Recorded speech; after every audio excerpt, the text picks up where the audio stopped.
అధికారంలో ఉన్నప్పుడేమో కళ్ళు నెత్తికెక్కి విచ్చలవిడిగా అవినీతి అక్రమాలకు పాల్పడి సోషల్ మీడియాలో అడ్డమైన బూతులతో రెచ్చిపోయిన వైసీపీ నాయకులు సానుభూతి పరులకు ఇప్పుడు చుక్కలు కనిపిస్తున్నాయి.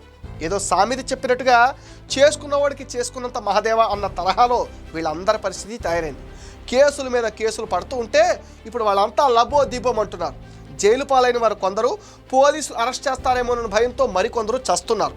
వీళ్ళందరిది ఇప్పుడు ఒకటే గోల్, బెయిల్ పొందటం. బెయిల్ పొందడానికి వీళ్ళు వాడుతున్న ఒకే ఒక అస్త్రం ఆరోగ్యం సరిగా లేదని చెప్పడం. బోరుగడ్డ జైల్లో ఉంటూ తాత్కాలిక బెయిల్ పొంది అతని తల్లికి గుండె ఆపరేషన్ కోసం అని చెప్పాడు. అఫ్కోర్స్ ఒక ఫేక్ మెడికల్ సర్టిఫికేట్ పెట్టి అడ్డంగా దొరికిపోయి కోర్టు చేత చివాట్లు కూడా తిన్నాడు అనుకోండి.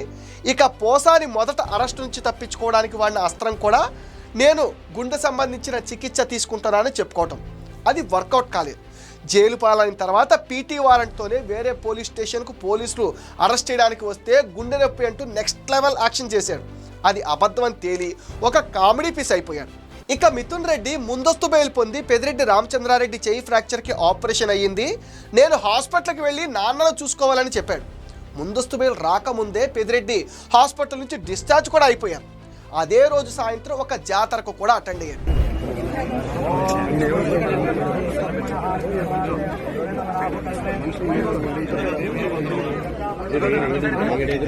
అంతే, చెయ్యి ఆపరేషన్ అనే కారణం చూపించి మిథున్ రెడ్డి ఫేక్ ముందస్తు బెయిల్ పొందాడన్న మాట.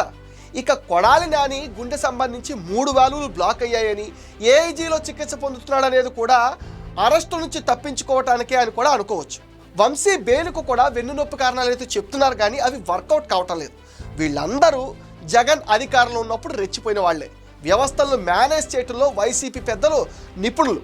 బెయిల్ ఎలా పొందాలో, కారణాలు ఏం చెప్పాలో అనే దాంట్లో వీళ్ళని మించిన వాళ్ళు ఎవ్వరూ లేరు.